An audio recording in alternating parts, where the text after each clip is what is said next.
गीता 18 के श्लोक नंबर 62 में भगवान स्वयं कह रहे हैं कि अर्जुन उस परमेश्वर की शरण में जा जिसकी कृपा से परम शांति व शाश्वत स्थान अर्थात सतलोक को प्राप्त होगा।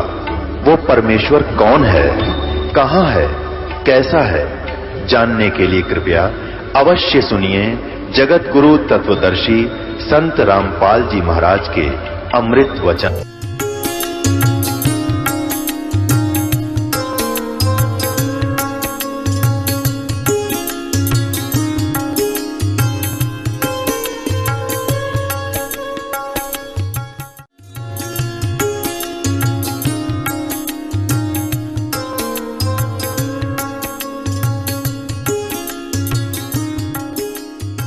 सतगुरुदेव की जय।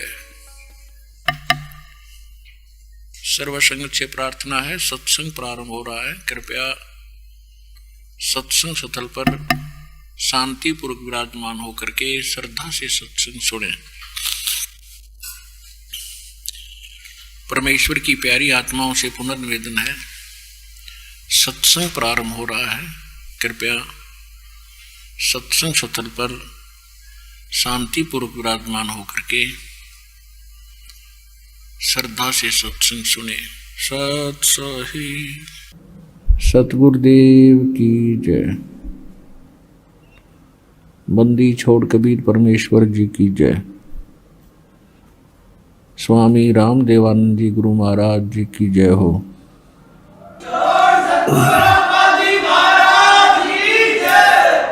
गरीब नमो नमो सतपुरुष को नमस्कार गुरु की नहीं।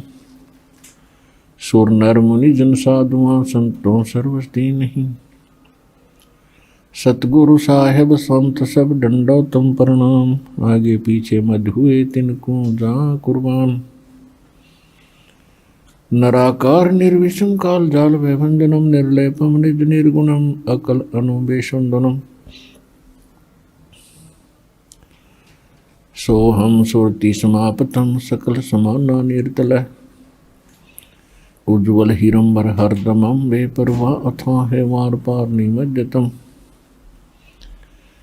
ग्रीव जो सुमर सिद्ध होई गणनायक गलता ना करो अनुग्रह सोई पारस पद परवाना। आदि गणेश मनाऊं गणनायक देवन देवा। चरण कमल लौलाऊं आदंत करूं सेवा। परम शक्ति संगीतम रिद्धि सिद्धि दाता सोई। अवगत गुण अतीतम सतपुरुष निर्मोही। जगदम्बा जगदीशम मंगल रूप मुरारी। तन मन अर्पों शीशम भक्ति मुक्ति भंडारी। सुर नर मुनि जन जाए ब्रह्मा विष्णु महेशा। शेष सहस मुख गावे पूज्य आदि गणेशा।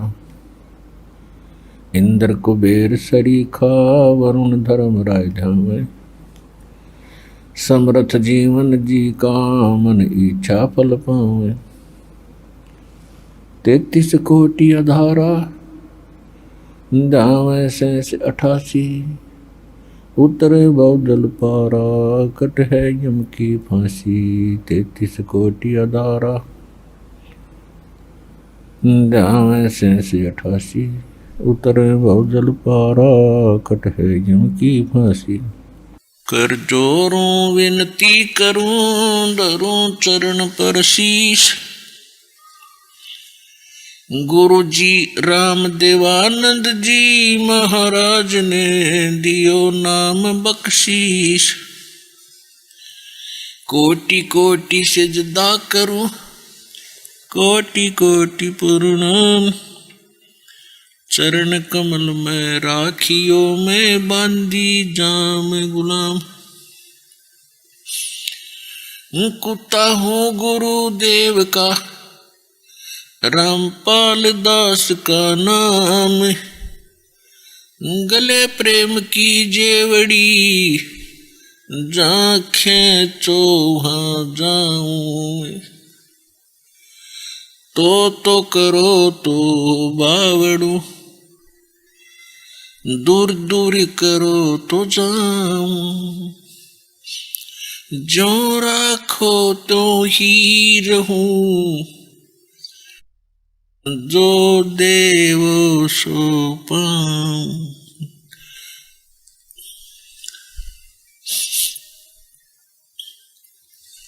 जय इब कह सतगुरु मिले, सब दुख आँखों रोए, चरणों ऊपर शीश धरूं,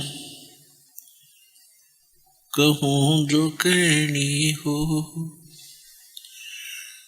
कबीर साईं मिलेंगे, पूछेंगे कुशलात, आदि अंत की सब कहूं, अपने दिल की बात।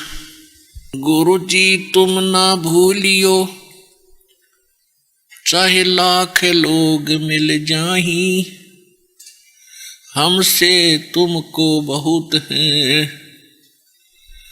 तुमसे हमको नहीं।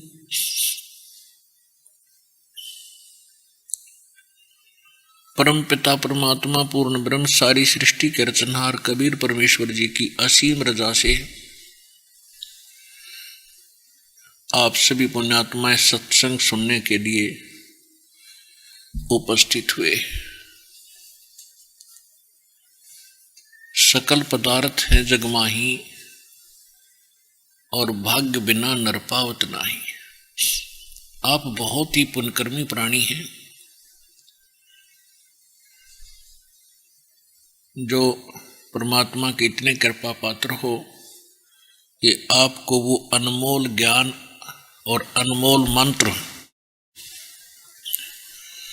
परमात्मा की जो यथार्थ भक्ति साधना है वो आपको सहज में प्राप्त हो गई है।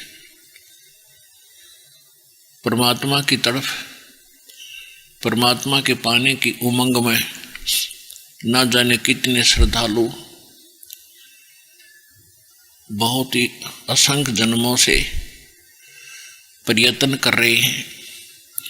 उन्होंने परमात्मा पाने के लिए कितनी कठिन साधनाएं की हैं, हजारों वर्षों तक तपस्याएं की, शरीर के ऊपर दीमक चढ़ गई,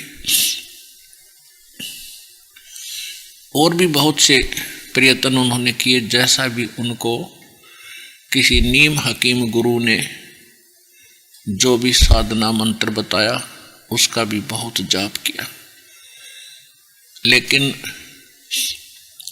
जब तक हमें आम का बीज नहीं मिलेगा और आम की महिमा सुनाने वाले बहुत मिल जाएं,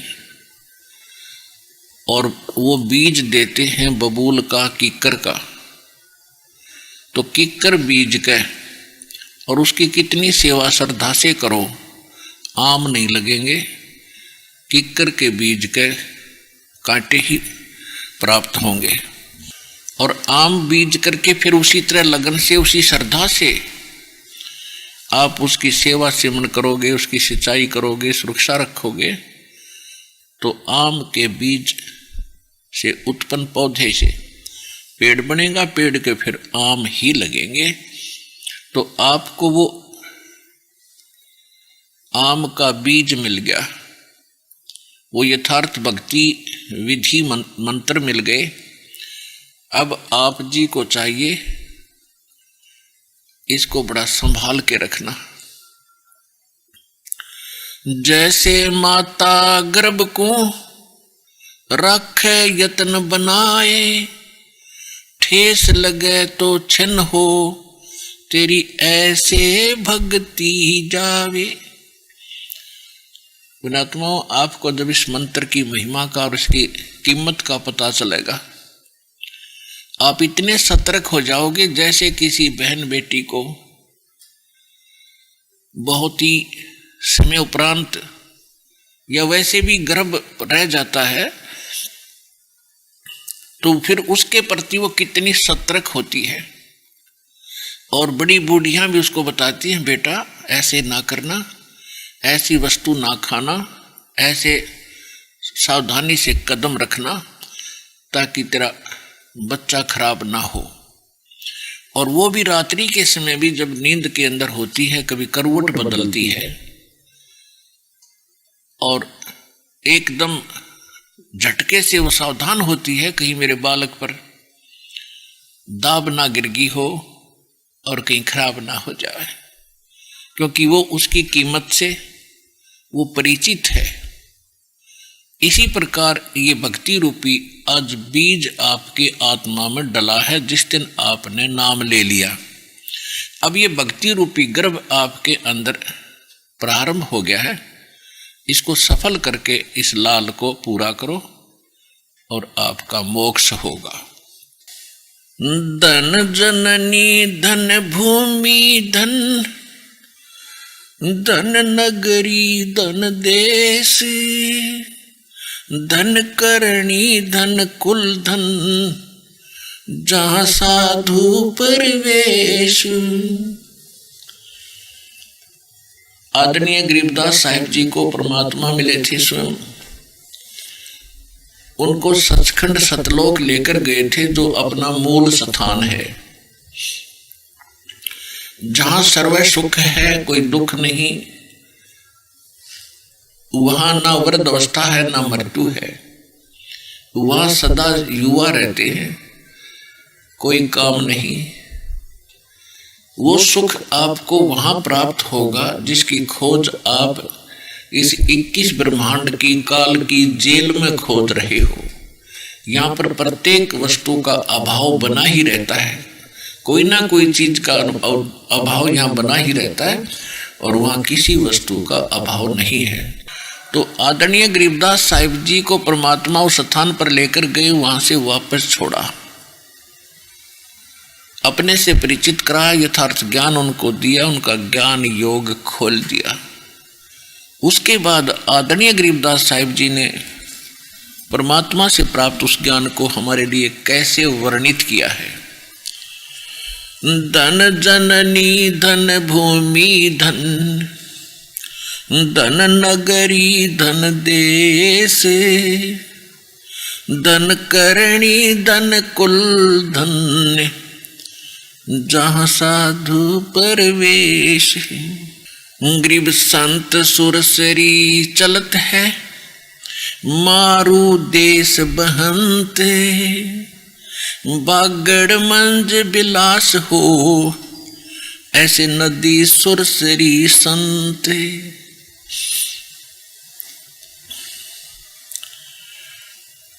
अब क्या बताते हैं कि धन है वो जननी जिसके संत उत्पन्न हुए, भगत उत्पन्न हुए, और धन है वो भूमि जहाँ पर उनका जन्म हुआ, और धन है वो नगरी जिसमें उस संत भगत का जन्म हुआ, और धन है उन अक्षेत्र के लोगों की शुभ करनी शुभ कर्म, और धन है वो कुल जहाँ पर संत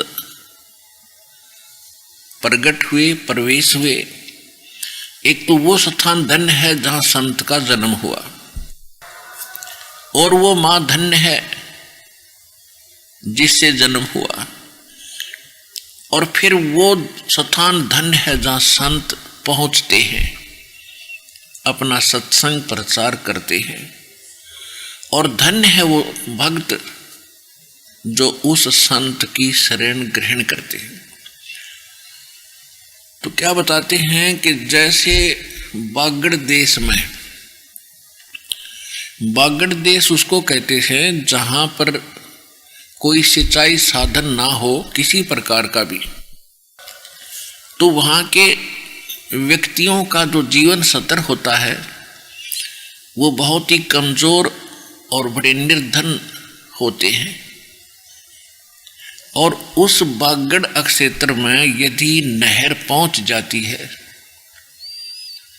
तो फिर उनका कितना जीवन परिवर्तन हो जाता है, कितने सुख उनको होते हैं, बढ़िया फसल होती है, बढ़िया मकान बना लेते हैं, रहन सहन उनका अच्छा हो जाता है और वो सुखी हो जाते हैं। तो इसी प्रकार जब तक हमारे अंतःकरण रूपी इस धरती में, इस बागड़ में, हमारी आत्मा के अंदर, अंतःकरण के अंदर जब तक हमें सत भक्ति नहीं मिलती तो हम कंगाल होते हैं। और जब संत रूपी सुरसरी यानी दरिया हमारे हृदय रूपी बागड़ में पहुंच जाती है तो फिर वहाँ सब सुख होने शुरू हो जाते हैं, यानी उस बागड़ में फिर ठाठ हो जाते हैं। कबीर परमेश्वर जी भी कहते हैं, भाई कह तो या तो माता भगत जन, या दानी या सूरी, ना तो रहले बांजड़ी, क्यों व्यर्थ गंवावे नूर। कि या तो माता भगत संत उत्पन्न करे, या कोई दानी यानी अच्छे धर्मात्मा बच्चे हों, या सूरवीर हों। सूरवीर के अंदर एक विशेष गुण होता है, वो किसी को सताता नहीं, और किसी को कोई सता रहा हो तो उसको सताने भी नहीं देता। और इसलिए कहते हैं या तो ऐसा व्यक्ति हो जो ना दुख दे और ना दुख सहन करे, ना आसपास के उसके शरणागत व्यक्तियों को दुखी होने दे, दुष्टों से बचावे। या फिर भगत हो, या तो माता भगत जने, या दाता या सूरी, सूरवीर, दाता माने दानी, ना तो रहले बांजड़ी, क्यों व्यर्थ गंवावे नूर। अगर ये तीन क्वालिटी के भक्त पुत्र उत्पन्न नहीं करती है तो इससे अच्छा बांझ भली क्यों अपने शरीर का भी नाश करती है कुतरू पाल के।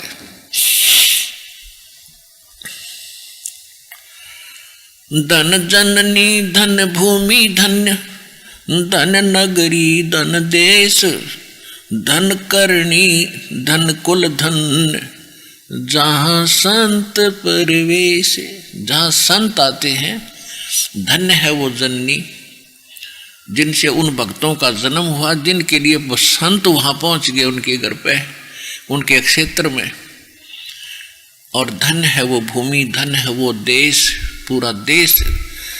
अब देखो, इस दास को मालिक ने, दास को माता ने जन्म दिया, परमात्मा ने इस दास को अपने ज्ञान से परिपूर्ण किया और पूरे भारत देश पर कृपा होगी।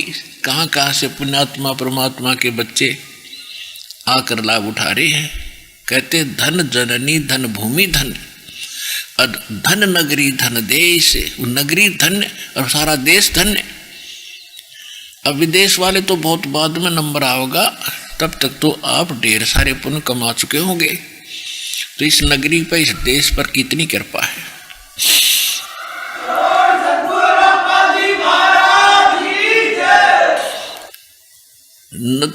संत सुरसरी चलत है ये मारू देश बहंत, बागड़ मंज बिलास हो ऐसे नदी सुरसरी संत। अब परमात्मा कहते हैं साधु संत एक जन साधारण से नजर आते हैं, लेकिन उनके अंदर एक विशेष परमात्मा की पावर होती है।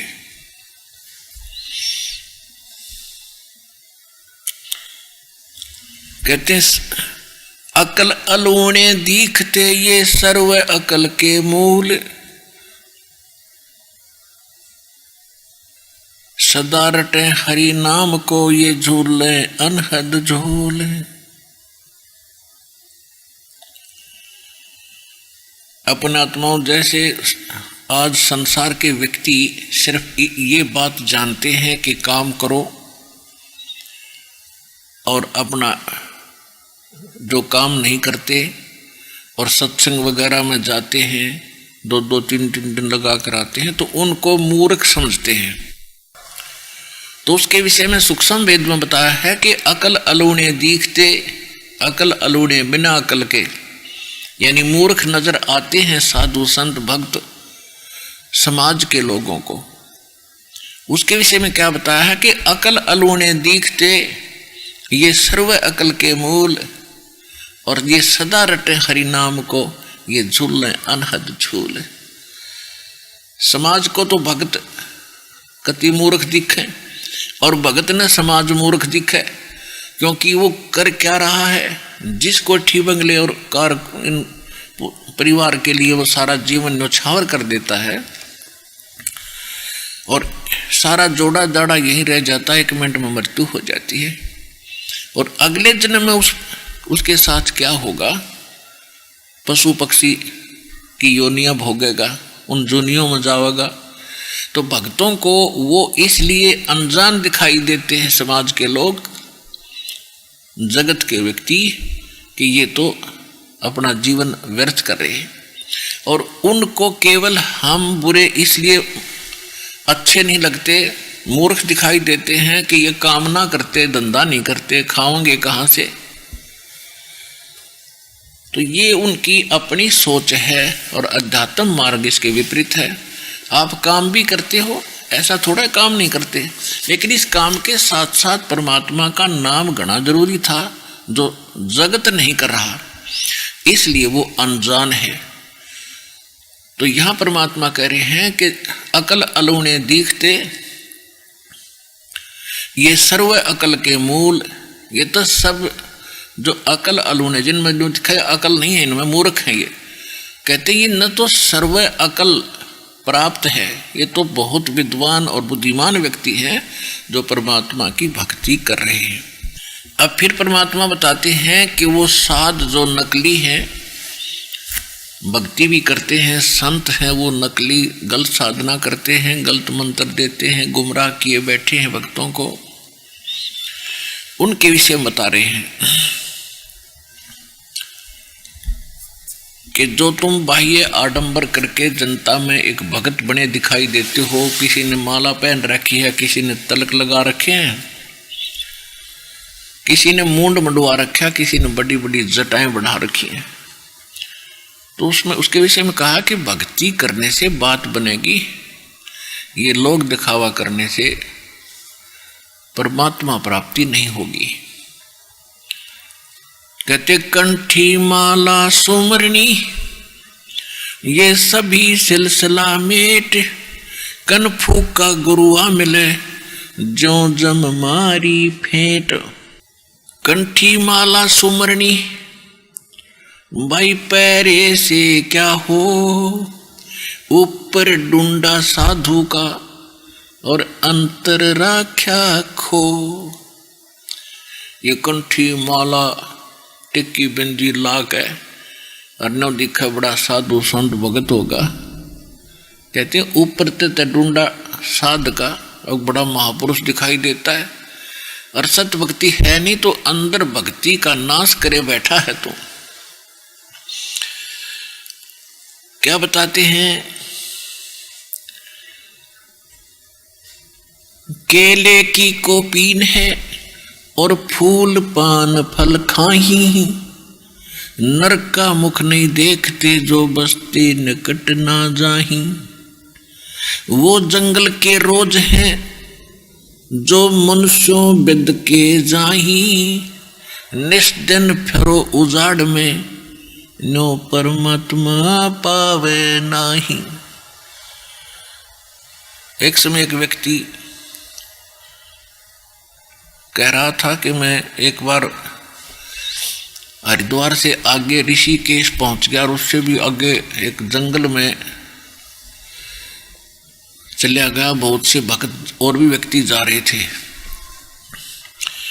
मैं भी उनके साथ साथ चला गया कि कहाँ जा रहे हैं। तो वहाँ पता चला कि वो बहुत से व्यक्ति पहले ही वहाँ विराजमान थे और वो कह रहे थे कि यहाँ एक संत, जंगल में संत रहता है, तन पर कपड़े नहीं रखता है, शरीर पर केले की एक लंगोट केले के पत्तों से अपने लंगोट के स्थान पर बांध लेता है और ना नगर किसी शहर में कुछ मांगने आता है और इंसान से भाग जाता है, वो किसी मनुष्य के आसपास नहीं आता। और उसके विषय में ये कहा जा रहा था कि जिसको उसके दर्शन हो जाते हैं उसका बेड़ा पार हो जाता है, बहुत धनी हो जाता है। तो बहुत से व्यक्ति वहां बैठे थे, आपस में चर्चा कर रहे थे। एक कह रहा था कि एक दिन मैं ऐसे ही यहां बैठा था और वो महात्मा आए और मुझे देखते ही वापस भाग गए जंगल में। मेरा भी ध्यान बाद में पड़ा जब वो भागते नजर आए, यदि उनके दर्शन हो जाते तो बेड़ा पार हो जाता। अब इसके विषय में सूक्ष्म वेद में परमात्मा ने क्या बताया है कि केले की कोपीन है जो फूल पान फल खाही, नरक का मुख नहीं देखते जो बस्ती निकट ना जाही, वो जंगल के रोज हैं बेद के जाही, और निस दिन फिरो उजाड़ मैनो परमात्मा पावे नाही। कहते हो तो पशु हैं, आदमियां देख कर भाजन डर के, इंसान है वो। डेरे डांडे खुश रहो ये खुसरे लहे ना मोक्ष, धरु पर लाद भाई पार होगे फिर गृहस्थी में क्या दोष। हमारे को सारा उल्टा पाठ पढ़ा रखा था। आप परमात्मा बता रहे हैं कि आप ध्रुव और प्रहलाद को तो पार होया मानते हो, वो तो गृहस्थी में थे। बात ये नहीं है कि गृहस्थी ही व्यक्ति पार होगा या जिसने ब्याह नहीं करवा रखा वो पार नहीं होगा। ये भी नहीं परमात्मा कहना चाहते कि खुसरे पार नहीं होंगे, इजड़े।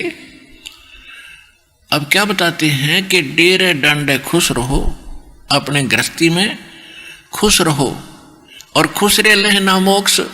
यदि आप ये सोचते हो, जैसे कई भक्त कहते हैं कि गुरु तो बाल ब्रह्मचारी होना चाहिए, गुरु तो बाल ब्रह्मचारी और चेला गरबारी तो कैसे पार पड़े? कमाल की बात है। अब जो औषधि गुरु खा रहा है, मान ले उसके पेट में दर्द हो गया, तो गुरुजी जो औषधि खा रहे हैं वो ही चेले भी खाएंगे अगर वो रोग है तो दोनों ने एक ही औषधि खानी पड़ेगी।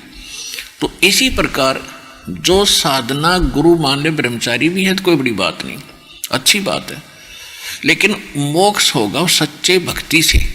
वो चाहे गृहस्थी में रह के कर लो और चाहे ब्रह्मचारी रह के कर लो।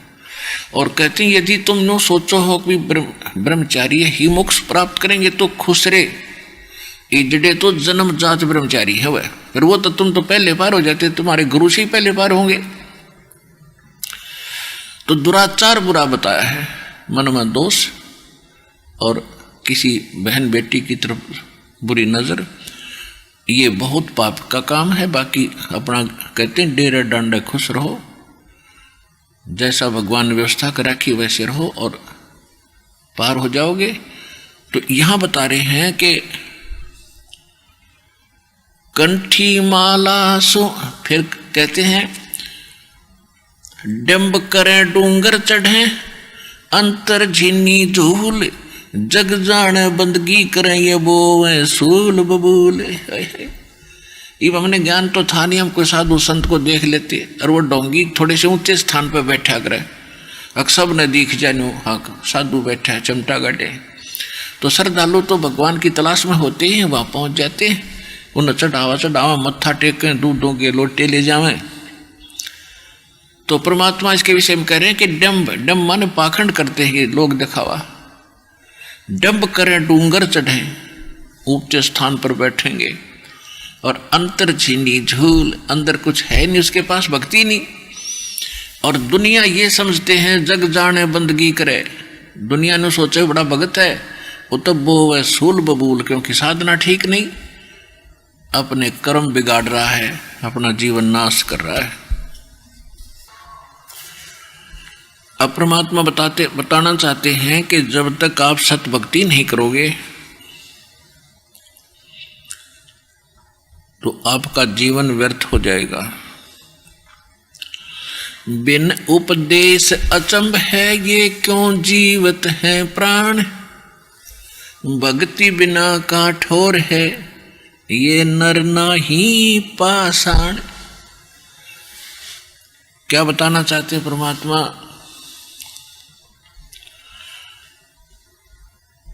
कि जो उपदेश लेकर के भक्ति नहीं कर रहे हैं, सच्चे गुरु हैं, तो कहते मुझे आश्चर्य है कि वो किस आशा को लेकर यहां जी रहे हैं। और भक्ति बिना काठोर है। ये नर मनुष्य नहीं है, वो पत्थर हैं। ये देख रहे हैं कि एक व्यक्ति बड़ा सेठ था, खूब संपन्न था, संतान थी, बड़ा सुखी था, और मृत्यु हो गई 1 सेकंड में एक्सीडेंट के अंदर। अब बता किस आस पर जी रहा था वो बोला व्यक्ति। तो यहां परमात्मा कहते हैं बिन उपदेश अचंभ है, आश्चर्य है, ये क्यों जीवित हैं, प्राण किस लिए जी रहे हैं। और भक्ति बिना काठोर है, ये पत्थर है, मनुष्य नहीं, नर नाही पाषाण। अब परमात्मा बताते हैं कि साधना भी कर रहे हो और विश्वास नहीं है आपको परमात्मा की भक्ति में, तो वो भक्ति भी व्यर्थ है।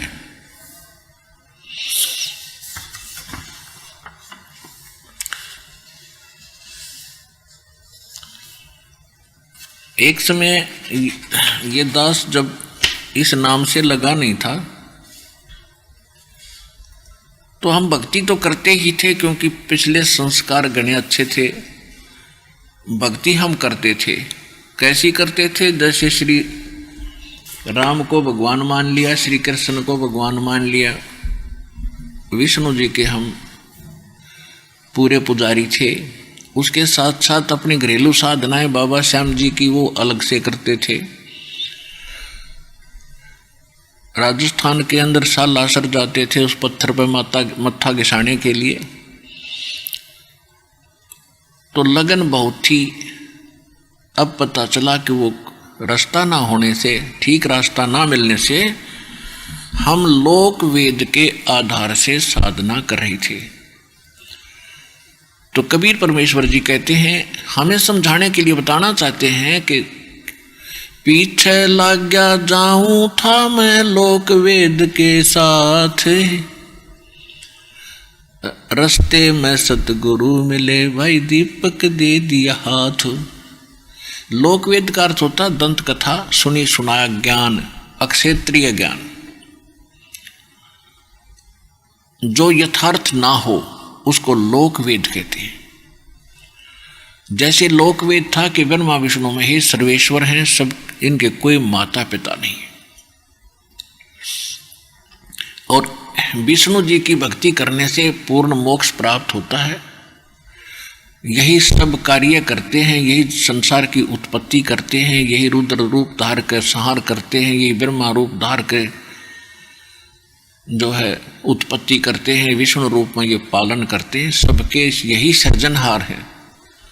ये थी बकवाद, ये था लोक वेद, ये झूठा ज्ञान।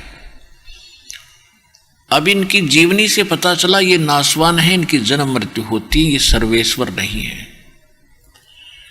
ये तो सर्वेश्वर होंगे कहाँ, इनका बाप भी सर्वेश्वर नहीं है, ज्योति निरंजन इनके माता पिता है। माता इनकी दुर्गा है, पिता इनका युकाल ज्योति निरंजन 21 ब्रह्मांड का स्वामी। तो परमात्मा कहते हैं कि लोक पीछे लग गया जाऊं था मैं लोक वेद के साथ। जैसे ये दास पहले श्री राम श्री कृष्ण का कट्टर पुजारी था, विष्णु जी के अंदर एक विशेष आस्था थी, इसके पैरेलल इसके समांतर हनुमान जी का भी खूब श्रद्धा थी। तो बिना ज्ञान के तो हम ऐसे ही हैं। और भी किसी देव की महिमा सुनते थे, उस पर भी आसक्त हो जाते थे। तो फिर सतगुरु मिले तो पता चला, उन्होंने एक तत्व ज्ञान रूपी टॉर्च दे दी, एक लैंप दे दिया, लालटेन दे दी, दीपक। अब हम उसकी रोशनी में भटकेंगे नहीं, सीधे मार्ग चलेंगे। तो पहले ये दास जो साधनाएं करता था लोक वेद के आधार से, जो लोक वेद के आधार से साधना करता था, तो उस समय जो हमें स्वाभाविक अपने संस्कार के सुख हो रहे थे, जैसे बच्चे को सबसे पहला सुख तो होता है वो पढ़ रहा है, पास हो जा, तो पास होते चले गए। और जो साधना जैसी भी हम करते थे, जिनको भगवान मानते थे, ये श्रेय हम उन्हों को दे रहे थे कि भगवान श्री विष्णु जी ने, श्री कृष्ण जी ने बच्चे सोचा करते पास कर दिया। फिर साथ में हनुमान जी की पूजा करते थे, हनुमान जी याद आ गए तो हनुमान जी ने पास कर दिया। फिर श्याम जी याद आ गए, श्याम जी ने पास कर दिया। फिर विवाह हो गया, फिर नौकरी लगी, तो यही क्रेडिट देते थे कि भगवान विष्णु, भगवान शिव जी और बाबा हनुमान, इनकी दया होगी।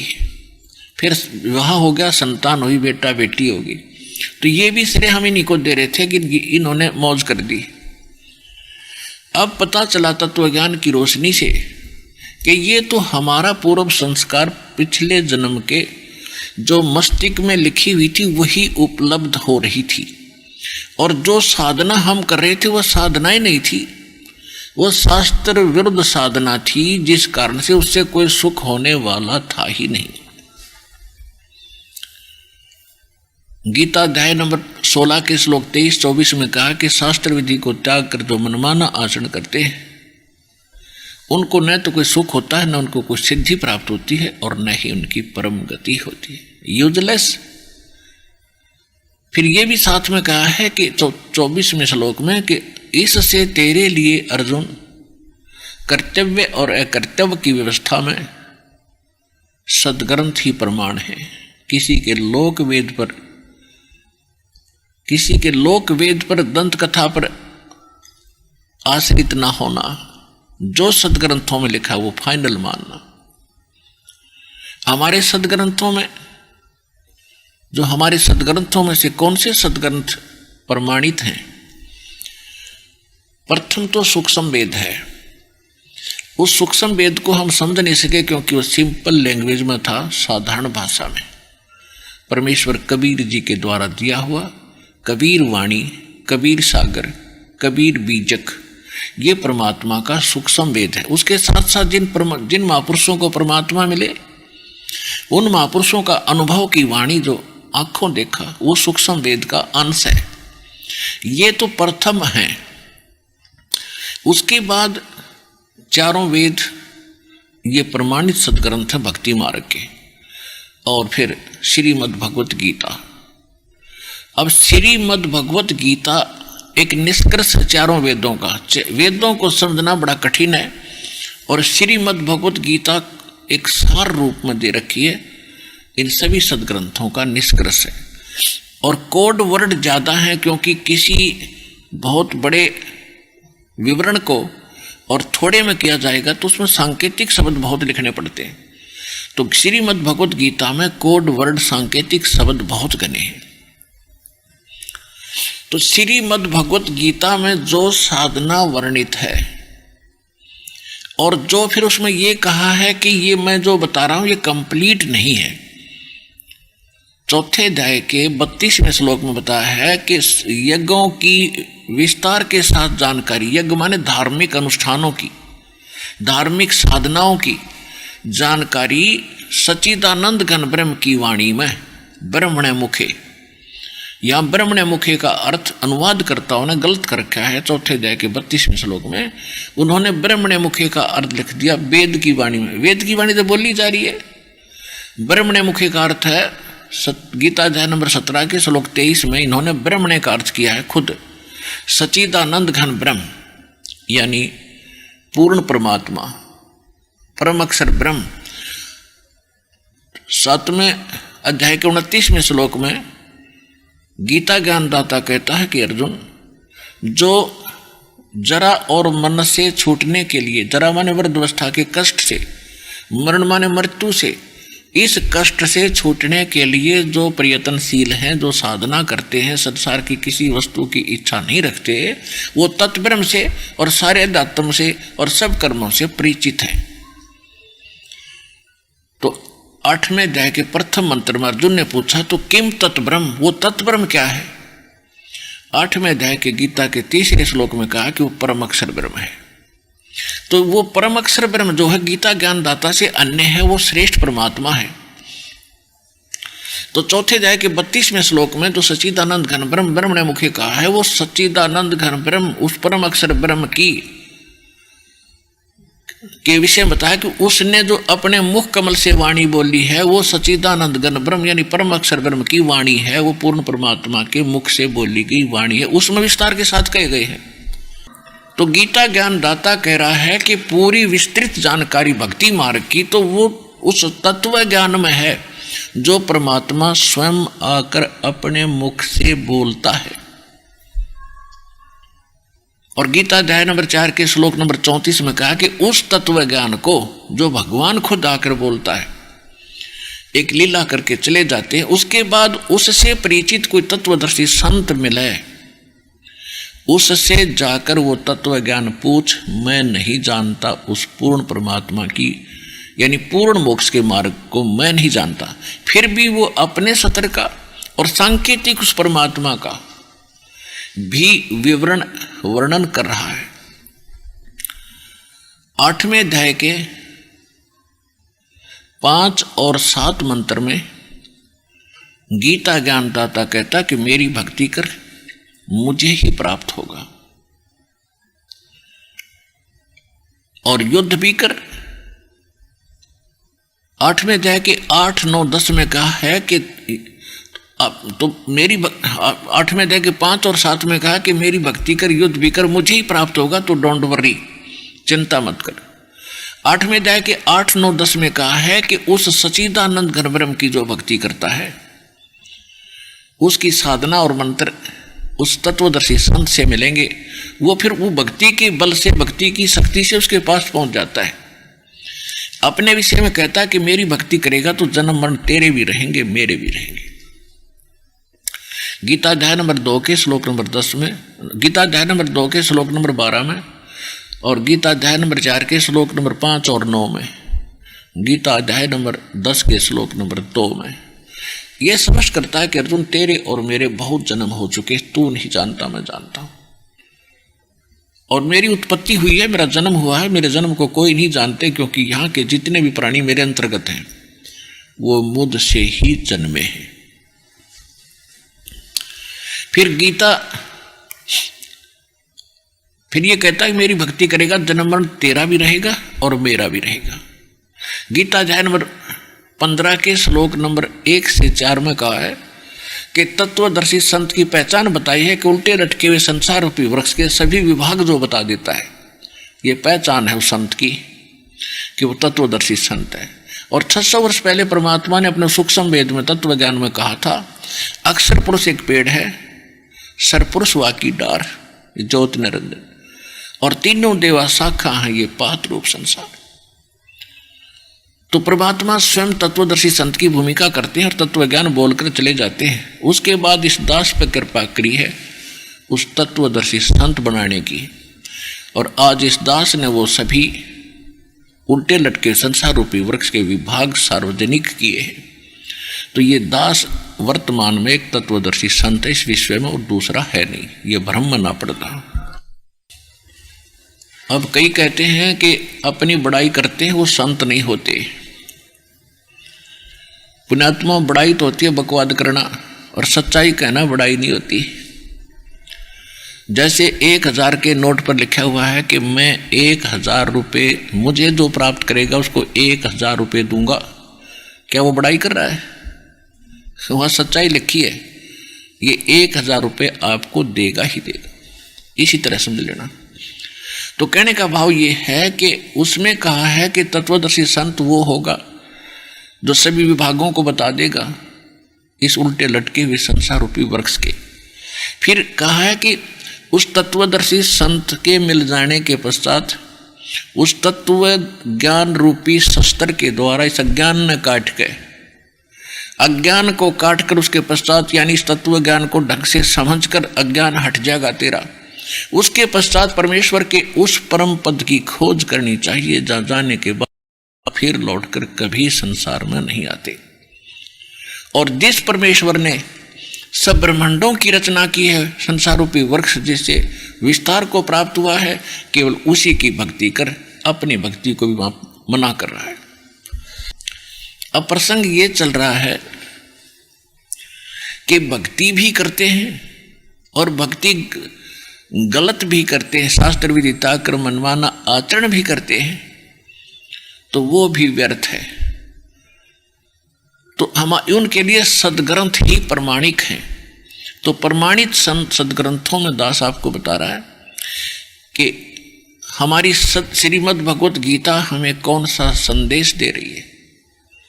इसमें ना श्री राम, ना श्री कृष्ण और ना विष्णु किसी की महिमा का जिक्र नहीं है, ना उनकी भक्ति का कितना संकेत है। गीता ज्ञानदाता श्री कृष्ण नहीं है, श्री कृष्ण की बॉडी में इनका पिता युग काल ज्योति निरंजन बोल रहा है, और वो अपनी महिमा और उस परम अक्षर ब्रह्म की महिमा दोनों पैरेलल बता रहा है।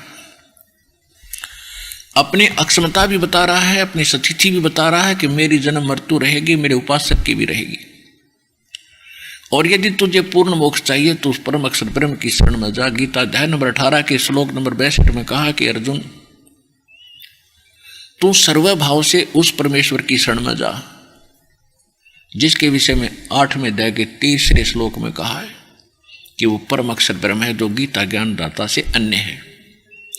उसकी कृपा से ही, उस परमेश्वर की कृपा से ही तू परम शांति को और सनातन परम धाम को प्राप्त होगा। अब अपने विषय में कह रहा है कि 8वें अध्याय के 5 और 7 में कि तू मेरी भक्ति कर और युद्ध भी कर और मुझे प्राप्त होगा। तो जहां युद्ध करना है वहां शांति हो सकती है। तो ये कह रहा है कि मेरी शरण में रहेगा तो भाई ये युद्ध तो तुझे करना ही पड़ेगा, और यहां तो लट्ठम लट्ठा रहना ही पड़ेगा, और जन्म मृत्यु भी तेरी होगी, परम शांति नहीं हो सकती। और परम शांति चाहता है तो तत्वदर्शी संत की खोज कर ले, वो बता ही दिया। चौथे अध्याय के 34वें श्लोक में कहा कि उस तत्व ज्ञान को समझने के लिए तत्वदर्शी संतों के पास जा, मैं नहीं जानता उसकी जानकारी। तो अब परमात्मा ने आपको वो तत्वदर्शी संत सहज में मिला दिया है। आप कितने पुण्यकर्मी प्राणी हो, आपको अपनी किस्मत का अंदाजा नहीं है। ये दास पारखू है, लाल की कीमत जोरी जान सकता है, लाल स्वयं नहीं बताता, उसके पास लिखा, उसके ऊपर लिखा नहीं होता। तो ये दास वो जौहरी है, आपकी किस्मत से खूब परिचित। आप कितने पुण्यकर्मी प्राणी हैं, भले ही आप दुख चाहे कोई जिज्ञासु बनकर आया है। धन्य है आपके माता पिता जिनसे जन्म। अब प्रसंग जो चल रहा है उसी पर आते हैं कि जो ये ओम नाम का जाप करें और ओम शांति ओम शांति ओमकार शांति का तो खड़ा एक्सीडेंट है। ओम से तो शांति हो ही नहीं सकती, लट्ठा बाज सके स्थित है। अरे ओम शांति के, वाह भाई वाह। आग और पेट्रोल दोनों ले रहने के शांति होगी, दूनी आग लगा इससे। तो ओम से शांति नहीं हो सकती। ओम के साथ एक तत्व मंत्र और जोड़ा जाता है ताकि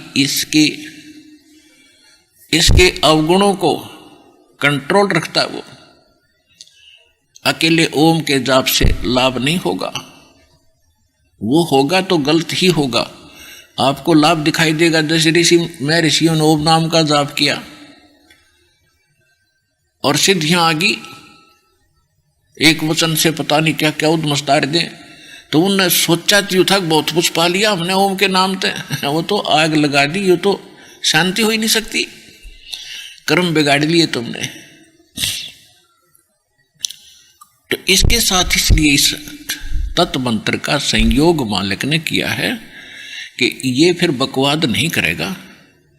जैसे एक तो एक जड़ी खाई जावे, उसके साथ दूसरी मिला दी जाती है तो वो कुछ अन्य लाभ देती है।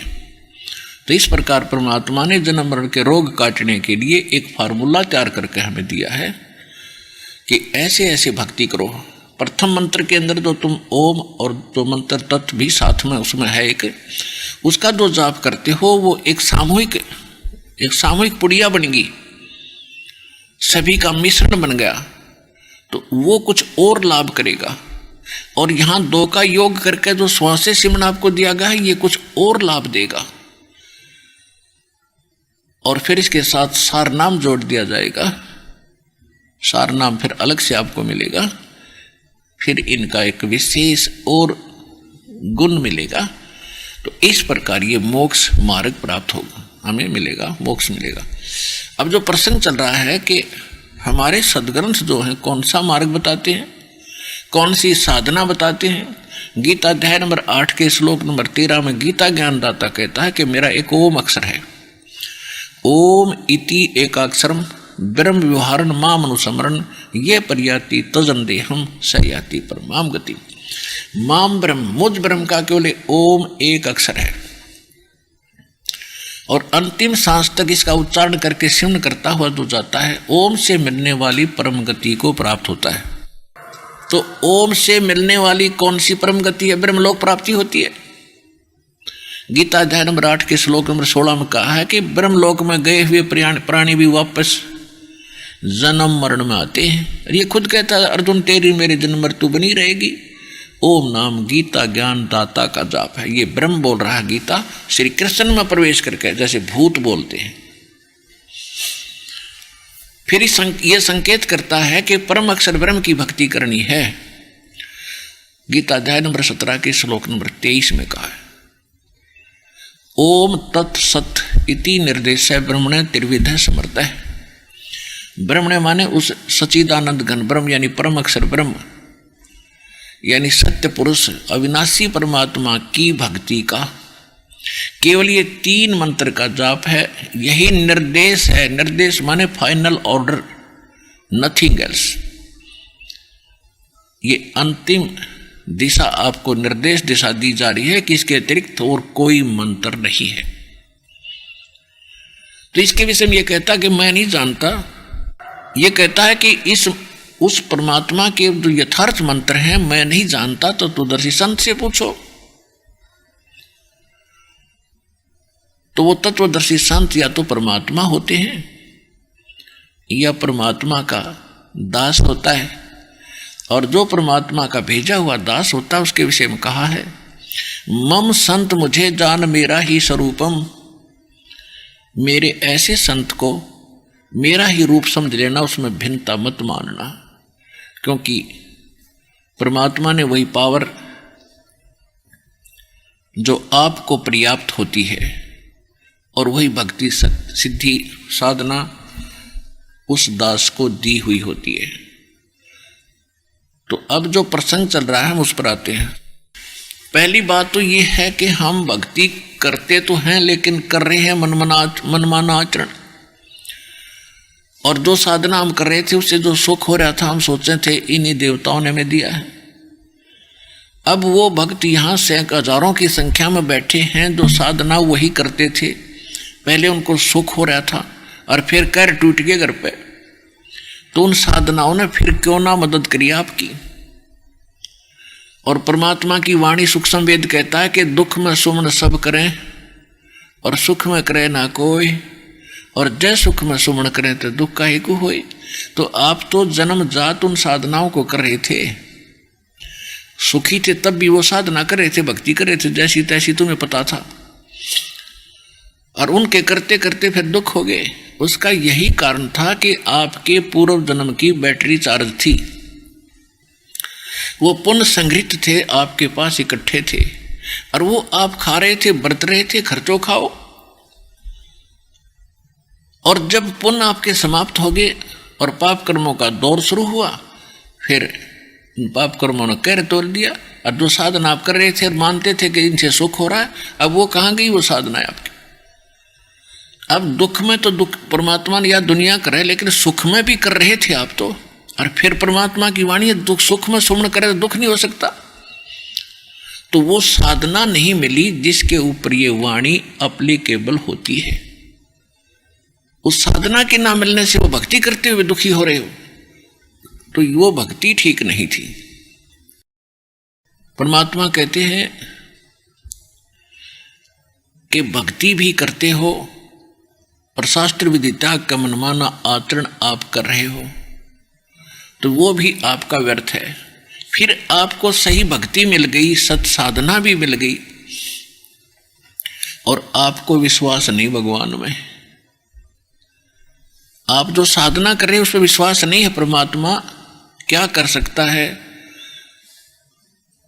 ऐसा नहीं हो सकता है। जैसे पुराने ज्ञान से हम इतने कंडम हो गए, अंतःकरण इतना मलिन हो लिया, हम किसी भगत से सुनते हैं, जो प्रथम भक्त आते हैं यहाँ, और वो दूसरे पुराने भक्तों से सुनते हैं कि मुझे ये लाभ हुआ, मुझे ये लाभ हुआ, तो उनका विश्वास नहीं होता इन बातों का, क्योंकि उनके साथ कभी ऐसी घटना घटी नहीं। ऐसी घटना घटे क्योंकि वो भक्ति ठीक नहीं थी। अब कोई ये कहता है कि मैंने कनेक्शन लिया बिजली का और मेरा पंखा अपने आप चल रहा है, और दूसरा पंखा वो भी टांग रहा है और उसको कनेक्शन मिला नहीं, तार सारे फिट कर रखे हैं, कनेक्शन भी कितनी किकर का लटका बांध रहा, कोई उसने दे रखा हो कनेक्शन, उसको पावर हाउस से संबंधित ना हो व्यक्ति, तो उसका पंखा नहीं चल रहा, वो कभी हवा में आप घूम लिया, वो दूसरी बात है कि कभी कभी चलता तो है पर इतना नहीं चलता जैसे आप कहते हो। और वो कह रहा है कि मेरा डटा नहीं डटता, ऑफ करूं जब बंद हो है, तो उसका विश्वास नहीं हो रहा किसको, जिसका कनेक्शन पावर से नहीं है। और वो झूठ नहीं बोल रहा क्योंकि वो उसका प्रयोग कर रहा है, उसका आनंद ले रहा है। तो ठीक इसी प्रकार जो आपको परमात्मा कबीर जी की पावर से दास से नाम मिल गया, उनके घर में वो सुख ऑटोमेटिकली होंगे ही होंगे।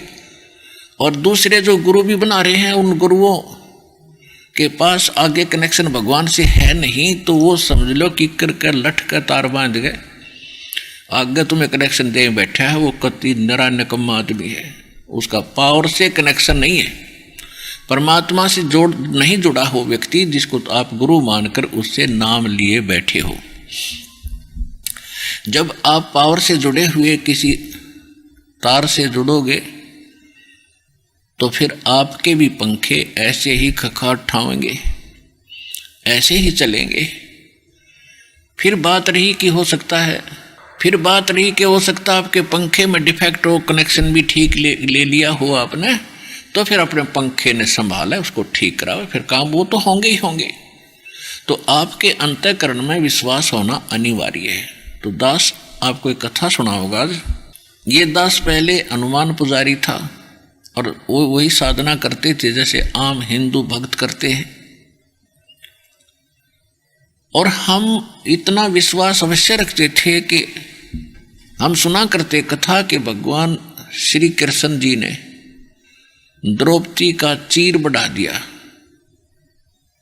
उसकी साड़ी बढ़ा दी, और दुशासन खींच खींच के थक गया, वो एंड नहीं हुआ, समाप्त नहीं हुई।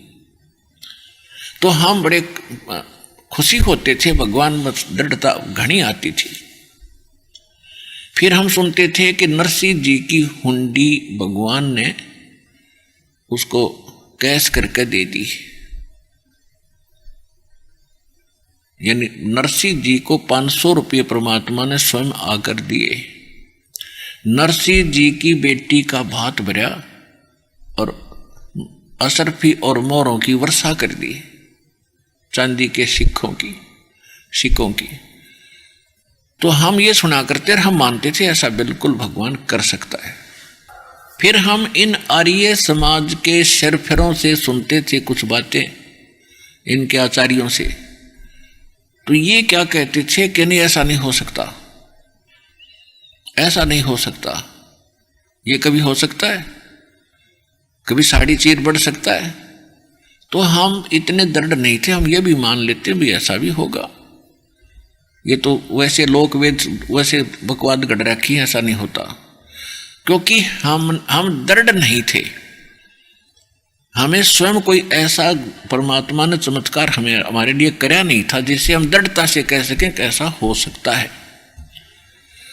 तो एक समय की बात है कि दास के मकान पर जब ये दास सर्विस करता था और नाम लिया नहीं था, अपनी वही परंपरागत साधनाएं हम करते थे। तो हमारे कमरे पे किराए पे एक आर्य समाजी प्राइमरी टीचर, प्राइमरी क्लास का यानी 5वीं तक का वो हेडमास्टर था। दास से ऊपर आयु हो चुकी थी उसकी, और दास उस समय 35-36 साल की उम्र का होगा, 30-35-34 का। तो एक तो बुजुर्ग होने के नाते, एक टीचर और शिक्षक होने के नाते हमें उसकी बहुत आदर करता था। और वो आदमी ठीक था, नेक विचार थे, बढ़िया बोलन चालन में। तो उससे कभी ये चर्चा होती थी तो मैं पूछा करता था, जी क्या आप ये मानते हो कि भगवान श्री कृष्ण ने द्रौपदी की साड़ी बढ़ा दी थी? ने बोला नहीं नहीं, ये ऐसा कुछ नहीं है, ये तो वैसे लोगों ने बकवाद बना रखी है एक महिमा फोकट बनाने के लिए, ऐसा कुछ नहीं होता। तो हम मान जाते थे, क्योंकि वो पहले भी हमने किसी से सुना ही था। फिर एक नेक व्यक्ति, शिक्षक आदमी कह रहा है तो सुलझा हुआ लगता, तो वो भी मान ली, हाँ चलो ऐसा भी होगा, नहीं होगा। लेकिन भगवान की आस्था फिर भी हृदय में बरकरार थी। फिर क्या दया करी दाता ने, कुछ ही दिनों के बाद दास को ये मार्ग मिल गया। ये मार्ग मिला तो दृढ़ता से भक्ति करी। भूख प्यासी थी आत्मा, युगों युगों से प्यासी है इसकी। खूब भक्ति करी, खूब बाणी पढ़ी, सुबह शाम दोपहर की डट का आरती मंत्र सारे कुछ किए। तो एक बार दास ने सोचा कि अपने कमरे के ऊपर अलग से एक पूजा स्थल बनाऊं। एक गैलरी थी, गैलरी के ऊपर कमरा बना दिया 5.5 बाई 15 फुट का। उसके सामने खिड़की, पीछे खिड़की और सामने इधर छत की साइड में गेट और एक बड़ी खिड़की, झांकी लगा रखी। तो फिर दास ने एक वो सोचा कि इस पे आमने सामने ये जैसे मच्छरों से बचने के लिए लोहे की जाली होती है, मच्छरदानी जैसे, मैंने सोचा इन पे ये लगा देता हूँ, आगे पीछे दोनों पे।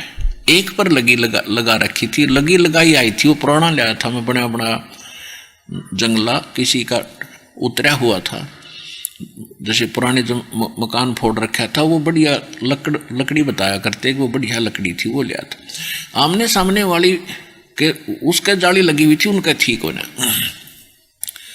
तो वो जाली लाया मैं, या तो मेरे लिखण में कितना गड़बड़ रहेगी, मैंने उसमें थी 2 फुट 8 इंच चौड़ी थी वह, तो 2 फुट और डैश लगा का 8 इंच, वो अपने इसमें टेक्निकल भाषा में लिख रखी थी मैंने। 2 जाली इस साइज की मैंने उस लोहे वाले को दे दी कि ये पर्ची है भाई, ये 2 जाली काट के ऐसी सेट कर दे, बांध दे, मैं और सामान लेकर आता हूँ। वापस आया, उसके पैसे दिए, जाली उठा लिया।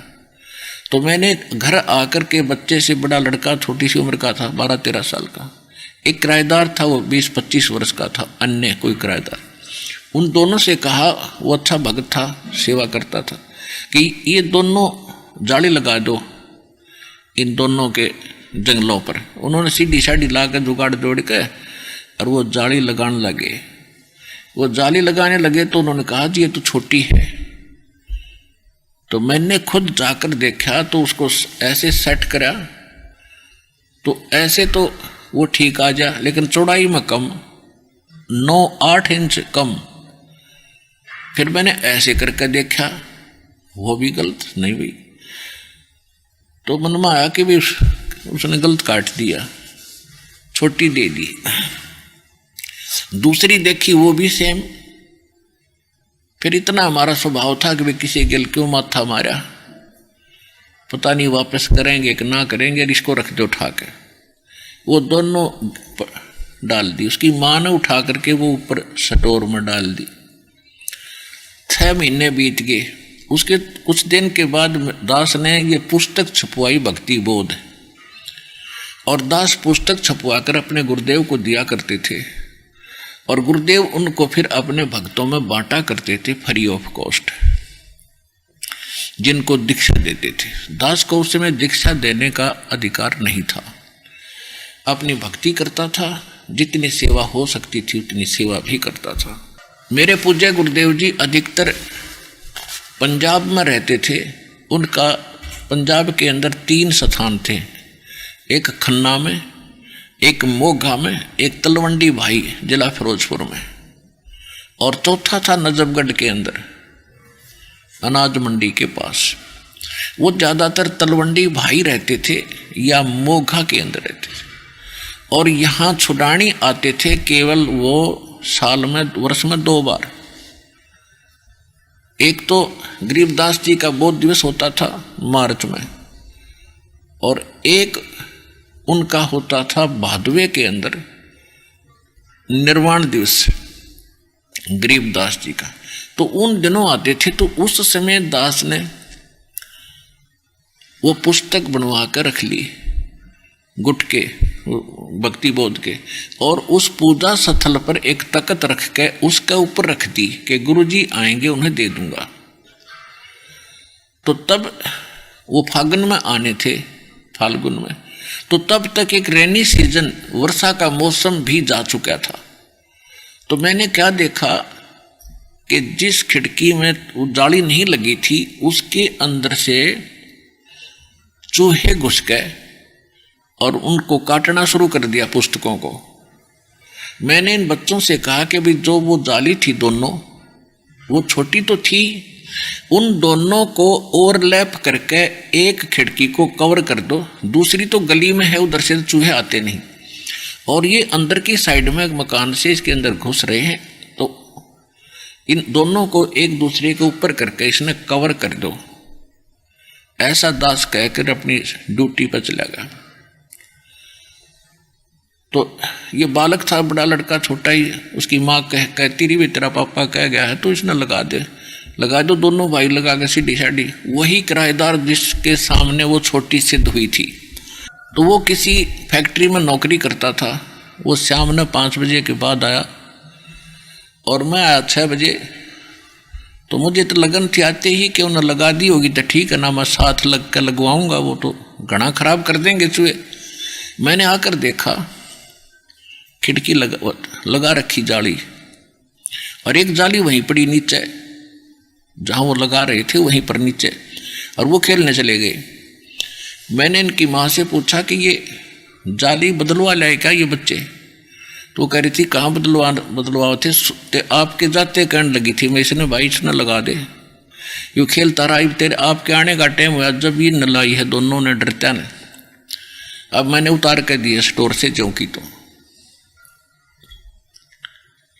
मैं हैरान हूँ, मैंने सोचा भाई ये कैसे हो गया? तो बिल्कुल छोटी थी, 8-8 इंच छोटी थी, और एक जाली पूरी लगकर पूरी कवर करके 8 इंच और ऐसे मुड़ी हुई थी साइड में, ऊपर से नो की नो, साइडों से ऐसे 8 इंच वो बढ़कर 8-7 इंच और ऐसे मुड़ी हुई थी नो।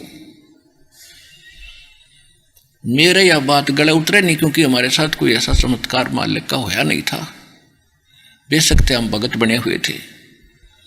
मैंने उसकी माँ से पूछा तो सच बता, ये जाली वही है या ये बदलवा के लाए? कहने लगे यो बदलवान का है।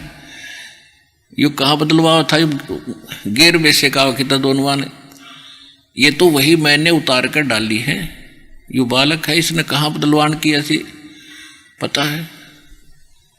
मैंने कहा बच्चा कहाँ है? यो खेल रहा था बाहर, उसको बुलाया। मैंने कहा बेटा मेरे सिर पर हाथ रख और कबीर भगवान की कसम खा कि जाली वही है। पिता पापा जाली वही है, भगवान की कसम।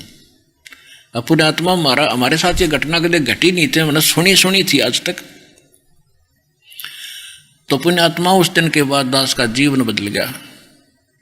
सतकुर जो चावे सो कर ही 14 कोट दूत जम डर ही ऊत भूत जम त्रास निवार चित्रगुप्त के कागज पाड़े।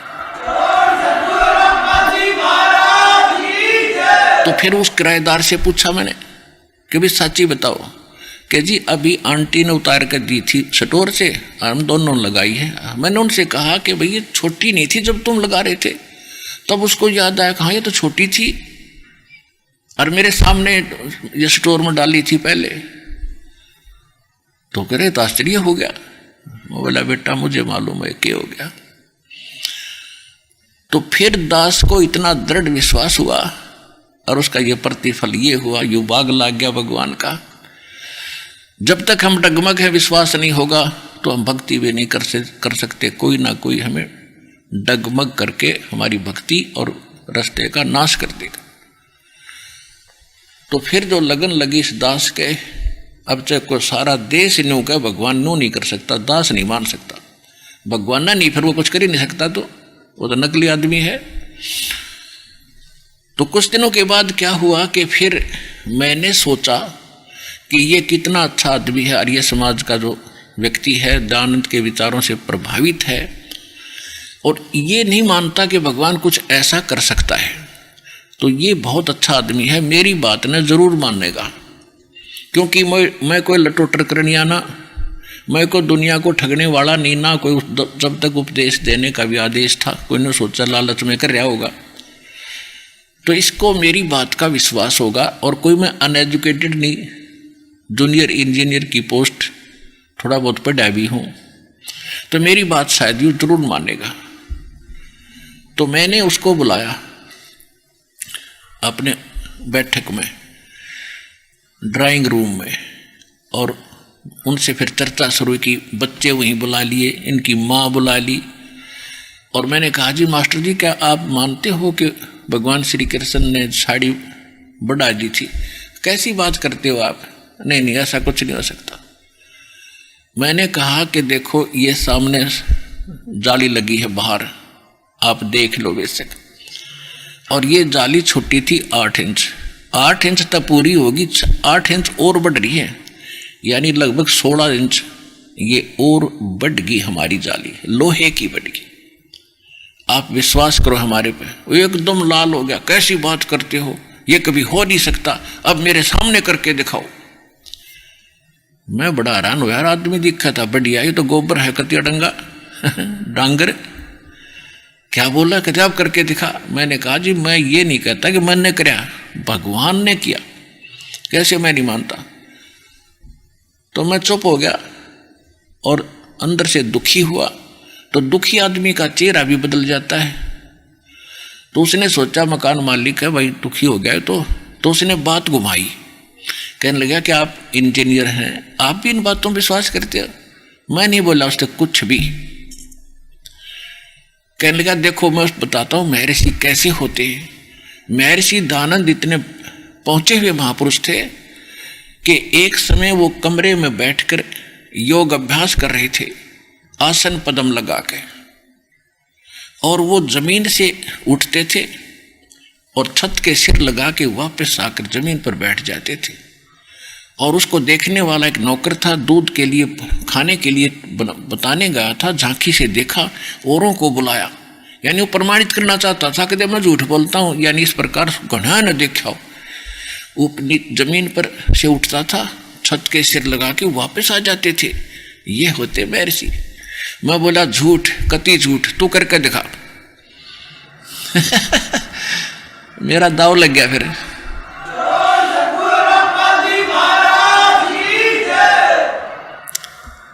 उसका पसीने आगे ने बोला तो ये आ रही है, कबीर पंथियों ने आपको गड़ा छाना बना दिया, जवाब देने लग गया। मैं जवाब देने लग गया, मेरे साथ बीत गई, इसलिए आज मैं आपके सामने कहना पड़ा कि आप गलत मिसगाइडेड हो। जब भगवान कुछ कर ही नहीं सकता, फिर तेरे मेरे जैसा होगा, फिर पूजा की क्या हो सकता है? वो परमात्मा सब कुछ कर सकता है। तो कहते हैं क्या होते हरि नाम से जो मन में नहीं विश्वास, भक्ति से क्या होगा जब विश्वास नहीं कि परमात्मा कुछ कर सकता है। एक समय एक नगरी के बाहर जंगल में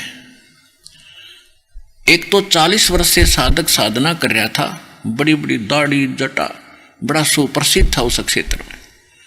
और एक अभी युवा बालक था 30-35 साल का, 4 वर्ष 5 वर्ष से वो साधना कर रहा था दूसरी साइड में जंगल में झोंपड़ी बना के। एक देवदूत आता था भगवान के दरबार से, और वो उन दोनों से मिलकर डेली जाता था, चर्चा करते थे भगवान की। तो बड़ा अच्छा समय उनका व्यतीत हो रहा था।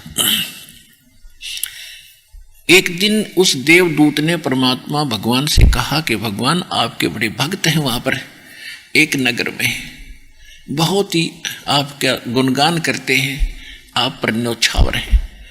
तो भगवान ने कहा कि उन दोनों में से एक भक्त है, एक तो नकली आदमी है। वो देवदूत ने सोचा वो बच्चा भी लगा है छोटी उम्र का, वो उसके बारे में भगवान कह रहे होंगे। तो देवदूत ने कहा कि वो ना जो अभी 3-4 वर्ष से भक्ति पर लगा है, वो अभी बालक है, तो भगवान बोले नहीं, जो 40 वर्ष से लग रहा है ना वो निकम्मा नकली आदमी है। अब वो देवदूत भगवान के मुख की तरफ देख रहा है, तो भगवान भी जान गए कि इस देवदूत का या गला उतरी बात उतरी नहीं। तो परमात्मा ने यानी भगवान ने कहा कि क्या आपको विश्वास नहीं हुआ मेरी बात पर? देवदूत ने कहा कि ऐसा नहीं हो सकता कि आपकी बात पर विश्वास ना हो, लेकिन मेरी बुद्धि छोटी है भगवान, मुझे ऐसा लगता है कि वो तो बड़ा अच्छा भगत दिखाई देता है। तब उसने भगवान ने कहा तो ऐसे करना, किस समय जाता है वहाँ? कि प्रतिदिन मैं 10 बजे जाता हूँ, तो आज तू 2 बजे बाद जाना और उनको ऐसा ऐसा कहना, और फिर उनका उत्तर जो वो दे तुझे निर्णय हो जाएगा भगत कौन सा है। तो वो 2 बजे पहुंचा। उन्होंने बहुत इंतजार की कि आज क्या बात है, वो देवदूत नहीं आया। तो पहले गया वो, उसका इतना था वो तो भगत पक्का है, 40 साल से भक्ति कर रहा है। उसके पास गया तो उसने कारण पूछा, देवदूत आज लेट क्यों आए, क्या कारण था, स्वस्थ तो हो। देवदूत ने कहा कि क्या बताऊं भगत, आज तो भगवान ने अनहोनी कर दी, ऐसा कमाल कर दिया, और वो 1 बजे करना था, इसलिए मैं आपके पास नहीं आ सका, और वो देख कर आया मैं उसको तुक्को। तो उसी दिन पूछा भगत ने कि क्या किया भगवान ने? कि परमात्मा ने सुई की नाके में के हाथी निकाल दिया। तो वो कहता 40 वर्ष वाला कि ऐसी झूठ बोल देवदूत, किसी का दच जा, ये कभी हो सकता है क्यों सट्टे मारे। अब वो देवदूत भगवान की बात याद आती है, अरे सचमुच ये तो पशु है, जब इसका इतना विश्वास नहीं, भगवान क्या नहीं कर दे, फिर क्यों डलेट हो रहा है ये। उठ कर चल पड़ा, फिर चला दूसरे के पास जो कुछ ही समय से भगवान की भक्ति पर लगा था। अब उसके पास जाकर उसने सोचा यूं तो पता नहीं क्या सुना होगा, जब इतने पुराने भक्त ने ये वचन उत्तर दिया इसका। उसने कारण पूछा भक्त ने कि देवदूत इतना देर से आने का क्या कारण था, आपकी इंतजार कर रहा था, आप आते हो तो चर्चा होती है भगवान की, आनंद होता है। तो उसने कहा कि क्या बताऊं भगत, बताओ कि 1 बजे भगवान ने ऐसी अनहोनी कर दी, बस पूछो मत, कि पर बस कमाल कर दिया। आश्चर्य की बात है कि हाथी को सुई के नाके में के निकाल दिया। तो वो भगत कहता है ये कोई आश्चर्य है, भगवान काट दे सारी पृथ्वी ने सुई के नाके में, हाथी की बात करे।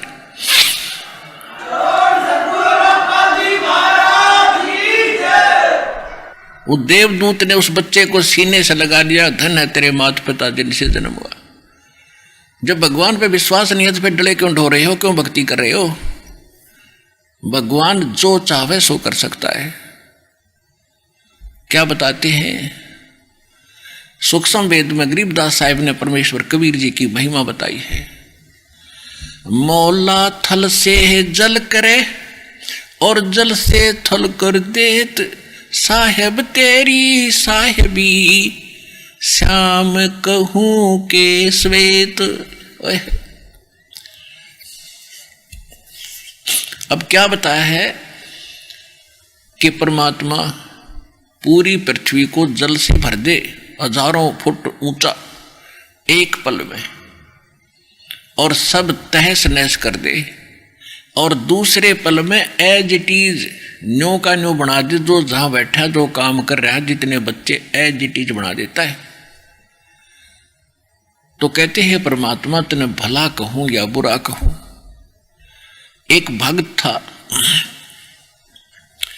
अपने आत्माओं परमात्मा प्रत्येक युग में आते हैं और अच्छी आत्माओं को मिलते हैं, उनका विधान आपको वेदों से प्रमाणित भी दास ने कर दिया। तो हम क्या करते हैं, हम पूरा ज्ञान ना समझ के फिर नाम नूम लेकर फिर अपनी धुन से लगे रहते हैं, तो वो भी हमारी कमजोरी होती है। क्योंकि जैसे एक ग्राउंड है खेलने का, बच्चे जिसमें मैच खेलते हैं और उसकी कुछ मर्यादा बना रखी है कि इससे बाहर नहीं जाना चाहिए आपने, उसे बाहर जाते तो हम फाउल ही खेल रहे हैं, चाहे कितने किलोमीटर तुम कबड्डी कबड्डी करते अंडे जाओ, वहां लाभ आपको मिलेगा नहीं। वो तो उसी में करना जो कुछ करना आपने, तो मर्यादा के अंदर रहना चाहिए। फिर भी परमात्मा ने ये भक्ति बनाए रखने के लिए साधु अपने भक्त प्रत्येक युग में ये मंत्र दिए प्रथम, और उनकी उन्होंने डट के भक्ति करी, क्योंकि वो श्रद्धालु और उसी के लिए निकले थे घर से, तो उन्होंने खूब भक्ति की, उनसे सिद्धियां भी साथ इसमें पैरेलल आ जाती हैं। कबीर सूक्ष्म वेद में लिखा है कि शब्द महल में सिद्धि 24 और हंस बिछोड़े विश्व बीसा। हमारे इस मंत्र के अंदर 24 सिद्धियां आ जाएंगी, और यहाँ के भगत और संत तो एक आधी सिद्धि प्राप्त करके हल्दी की गांठ प्राप्त करके पंसारी बन जाते हैं। तो ये सिद्धि आपको बर्बाद कर देंगी, इन सिद्धियों की आवश्यकता नहीं है। एक समय एक सिद्ध पुरुष के 2 शिष्य थे, और उसने बता रखा था कि तुम ऐसी साधना करो, ऐसी साधना करने से तुम्हें सिद्धियां प्राप्त होंगी और जगत में तुम्हारी महिमा हो जाएगी। और जब घर से निकलने के बाद साधु संत जो बन रहे हैं नकली, इन रोटी का रोड़ा गणा रहे कि तुम्हें टूक मिलता रहेगा, उस सिद्ध लास्ट में यही फाइनल कर लेते हैं, उस सिद्ध की मृत्यु होगी। और वो 2 चेले थे तो कई जने 2 मित्र थे, उनमें से आपस में आश्रम में रहते थे। उनकी मृत्यु के बाद वो जंगलों में चले गए अलग अलग दिशा को, कि वे गुरु जी ने जो साधना बताई है डट कर भक्ति करेंगे और सिद्धियां प्राप्त करेंगे। तो उनमें से एक भगत को परमात्मा कबीर जी का सत्संग सुनने को मिल गया, जो श्रद्धालु था, उस सिद्ध का शिष्य था। और परमात्मा ने फिर बात बताई, भाई ये सिद्धि तो ऐसी है, सारा जीवन तो इन मंत्रों को जाप करके सिद्धियां प्राप्त करते हैं, फिर ये सिद्धि कुछ दिनों के बाद समाप्त हो जाती है। दुनिया में प्रभुता तो अवश्य बन जाती है, लेकिन आपका जीवन नाश हो जाता है। जैसे आप देखते हो वर्षा के मौसम में चींटियां होती, पंखों वाली कीड़ी निकलाती है, और वो पहले भी वहां जो आम चींटियों में वो भगवान बनी बैठी थी, क्योंकि वो तो पंख वाली थी, आकाश में उड़ जाती थी। आम चींटी तेनों समझती है तो भगवान तो मिलकर आती होंगी, जब पता नहीं कहाँ उड़कर चली जाती हैं।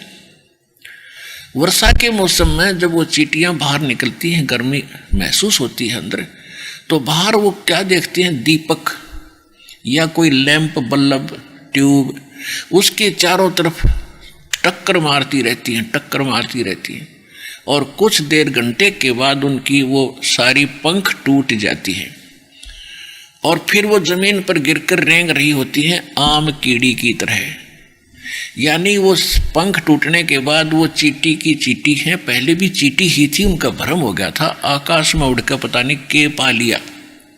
ऐसे ही ये सिद्ध पुरुष है जो सिद्धियां प्राप्त कर लेते हैं, तो आम जनसाधारण से ऐसा लगता है तो वह भगवान से मिलाए होंगे। एक सिद्धि आकाश से उड़ जाई, एक सिद्धि जल पैर न लाई, एक सिद्धि कुछ खाव न पीवे, एक सिद्धि जो बहुत दुख दीवे, एक सिद्धि तन हंस नहीं आ रहा। एक सिद्धि ऐसी होती है शरीर को छोड़कर ये प्राणी निकल जाता है, पता नहीं कहाँ कहाँ घूम कर फिर वापस आ जाता है। एक सिद्धि ऐसी होती है जल के ऊपर ऐसे चलते हैं जैसे थल पर चलते हैं। तो उस भगत का यह बात समझ में आ गई कि यह तो बात बिगड़ गई भाई, बहुत गलत हो गया, मैं तो सिद्धि के लिए अब धक्के खा रहा हूं। तो उस परमात्मा जब आए हुए थे कबीर जी, पता नहीं किस रूप में आ जाते हैं साधु, और फिर भक्तों को दीक्षा देते हैं, उनको चार्ज कर जाते हैं। तो उस भगत का वह बात समझ में आ गई, और वो परमात्मा उनको उसकी लगन देखकर उस भक्त ने, परमात्मा जब आए थे परमेश्वर, उस बच्चे की लगन देखकर, क्योंकि घर से निकला था, पहले सिद्ध का चेला हुआ, वहां डट कर भक्ति करी, फिर वहां जाकर भगवान की यथार्थ ज्ञान मिला, उस गुरु परमात्मा गुरु रूप में बैठे थे, उस गुरु के प्रति बड़ी लगन श्रद्धा से उसने समर्पित भाव से भक्ति की। तो उस गुरु ने उस सिद्ध के शिष्य को आदेश दे दिया कि बेटा तू दीक्षा दिया करिए, अब कल के बाद मैं नहीं रहूंगा संसार में। तो परमात्मा अंतर्ध्यान हो गए, अब वो अपना जैसे भी गुरुजी ने बताया था वो मंत्र देने लगा और वो भक्ति करने लगा। एक दिन कोई समागम था इनका, वहां पर ये सभी साधु संत इकट्ठे हो गए। उधर से वो उसका जो चेला था और ना उसका साथी था, उस सिद्ध पुरुष का चेला जो सिद्धियों के लिए निकला था और ये भी सिद्धियों के लिए निकला था, ये दोनों इकट्ठे हो गए 12 वर्ष के बाद। 12 वर्ष के बाद जब दोनों मिले, कुशल मंगल पूछी, फिर पूछा भी आपने क्या पाया, आपने क्या प्राप्ति हुई। तो जो परमात्मा कबीर जी का शिष्य हो गया था वो कहने लगा भी मैंने तो सब कुछ पा लिया। तो दूसरा चेला जो उसका साथी था सिद्ध का चेला, वो कहने लगा कोई करामात दिखा कि नहीं, साधु करामात नहीं दिखाते। और वो साधु निधन से करामात ना हो, यानी साधु चमत्कार नहीं दिखाते, परमात्मा का विधान है। और वो संत भी नहीं जिससे कोई चमत्कार ना हो। एक तो चमत्कार दिखाना ये होता जा तेरा न्यू हो जाएगा, तेरा नाश हो जाएगा, साधु नहीं ऐसा कहेंगे। और वो संत ने जिससे चमत्कार ना हो। आप यहां देख रहे हो कितने चमत्कार होते हैं, दास नहीं कहता कि तेरा न्यू भगवान करेगा भाई, और सब कुछ हो रहा है। और वो चमत्कार दिखाते हैं बकवाद करके। तो कहने लगा भी नहीं, साधु चमत्कार नहीं दिखा करते। तो कहने लगा तैने क्या किया भाई, 12 वर्ष में कोई बात है, मैंने तो बहुत कुछ पा लिया। तो परमात्मा का कबीर जी का शिष्य हुआ था, उसने पूछा भाई क्या पाया आपने, बताइए क्या दिखाऊं। हक देखा। जिस दरिया के किनारे वो बैठे थे उस दरिया के ऊपर वो ऐसे चला गया जैसे थल पर जाते हैं, और जाके वापस आ गया। कहने लगा देखा मैंने क्या कमाई कर ली। और बोला खा कमाई कर ली 12 वर्ष में, 2 अन्य ही कमाई करी इतने। एक अन्य में किश्ती वाला परली साइड में छोड़ दिया, एक अन्य में उल्टा लिया हुआ है। 12 साल में 2 अन्य की कमाई करी इतने, जीवन नाश कर लिया। बोले अब एकदम वो सहम गया कि यह बात भी सच्ची है, किश्ती में बैठ के जा सके आदमी, क्या इससे तो कला टूट गया। तो वो बैठ गया उसके पास, फिर भाई बात क्या है और क्या करना चाहिए। कहने लगा भाई ऐसे ऐसे उसने सारा ज्ञान सुनाया। वो रोने लग गया, कहने लगा भाई मैंने तो जीवन नाश कर दिया। और वो कौन है वो संत जिसने आपको ऐसा ज्ञान दिया, वह मुझे भी बता, मैं भी उसका शिष्य बनूंगा। फिर वो भगत रोने लग गया, परमात्मा का जो शिष्य बना था। तो सिद्ध के शिष्य ने पूछा आप क्यों रोए। कि मैं इसलिए रोया कि जो यदि मैं आपको जिससे नाम दिलाना था वो संत नहीं रहे, अब चले गए अचानक। तो वो इतना तो उनको ज्ञान होता है कि संत जाने से पहले कोई ना कोई व्यवस्था करके जाते हैं। उन्होंने किसी को आदेश दिया होगा दीक्षा देने का, मैं उससे ले लूंगा कि जिसको उन्होंने आदेश दिया उसे तू दीक्षा नहीं ले। क्योंकि कारण क्या था कि जो सिद्ध के वो शिष्य थे दोनों, इनमें जूनियरिटी सीनियरिटी बहुत दिन तो चल रही है। वो पहले शिष्य बना था जो 12 वर्ष डले डो गए, सिद्धि सीखी थी। और जो परमात्मा का भक्त बना वो बाद में उस सिद्ध का शिष्य बना था, वो सीनियर था उससे। और वो भगत जो परमात्मा का बना वो जूनियर था। तो ये जूनियर सीनियर की बीमारी और आग लग रही सब जगह। तो कहने लगा भाई जिसको वो आदेश दे गए ना आप उससे दीक्षा नहीं ले सकते। तो सिद्ध के चेले ने कहा भाई ऐसी कौन सी बात है, क्यों ना लूंगा, मैं नाम लूंगा, अपना कल्याण करवाना मैंने। तो उसने बताया कि भाई इस दास को आदेश करके गए हैं वो नाम देने का, और तू मेरे से सीनियर है, ये तेरी नाड़ मुड़े को नहीं, और नाड़ मुड़े बिना यू काम चले नहीं, तेरी गर्दन नहीं मुड़े। ने बोला यह कैसे कह दिया आपने, अरे इससे बढ़िया और क्या बात होगी। दोनों मित्र, आज तो आप मेरे गुरु में आपका चेला, आज से आपका दास आपका चेला है, और चरणों में माथा टेक दिया, कल्याण नाम दे मुझे।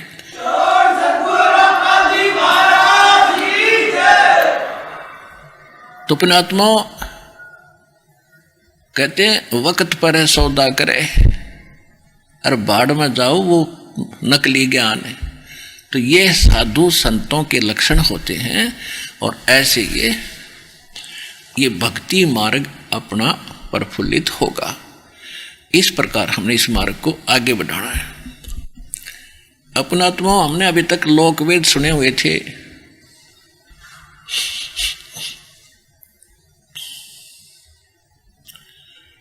और परमात्मा की महिमा से हम परिचित नहीं थे, जिस कारण से हम भक्ति ना प्राप्त कर सके ना कर सके। जब तक हमें सारा ज्ञान होगा इन ऑल रिस्पेक्ट, तभी हम भक्ति कर पाएंगे। धर्मदास जी को परमात्मा मिले थे और फिर परमात्मा से परिचित होने के बाद वो उनके प्रति कितने समर्पित हुए थे। धन धन सतगुरु सत कबीर भगत की पीड़ मिटाने वाले। धन धन सतगुरु सत कबीर भगत की पीड़ मिटाने वाले, भक्त की पीड़ मिटाने वाले, भक्त की पीड़ मिटाने वाले। धन धन तो कबीर भगत की पीड़ मिटाने वाले। रहे नल नील यतन कर हार, तब सतगुरु से करी पुकार। रहे नल नील यतन कर हार, तब सतगुरु से करी पुकार। जा सतरेखा लखी अपार, सिंधु पे सिला तिराने वाले। जा सतरेखा लिखी अपार, सिंधु पे सिला तिराने वाले। धन धन सतगुरु सत कबीर भगत की पीड़ मिटाने वाले। सर्प ने डसी जब जा इंद्रमती, रही उकुलाए आपने तुरंत करी सहाय। बैरूली मंत्र सुनाने वाले, आपने तुरंत करी सहाय। बैरूली मंत्र सुनाने वाले। धन धन सतगुरु सत कबीर भगत की पीड़ मिटाने वाले। धन धन सतगुरु सत कबीर भगत की पीड़ मिटाने वाले। दामोदर सेठ के हों थे अकाज, अर्ज करी डूबता देख जहाज। दामोदर सेठ के हों थे अकाज, अर्ज करी डूबता देख जहाज। लाज मेरी रखियो गरीब नवाज, समुद्र से पार लंघाने वाले। लाज मेरी रखियो गरीब नवाज, समुद्र से पार लंघाने वाले। धन धन सतगुरु सत कबीर, धन धन सतगुरु सत कबीर भगत की पीर मिटाने वाले।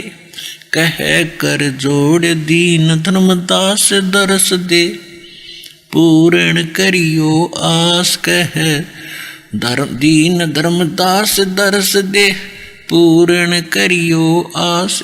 मेटियो जन्म मरण की तरास, सत पद प्राप्त कराने वाले।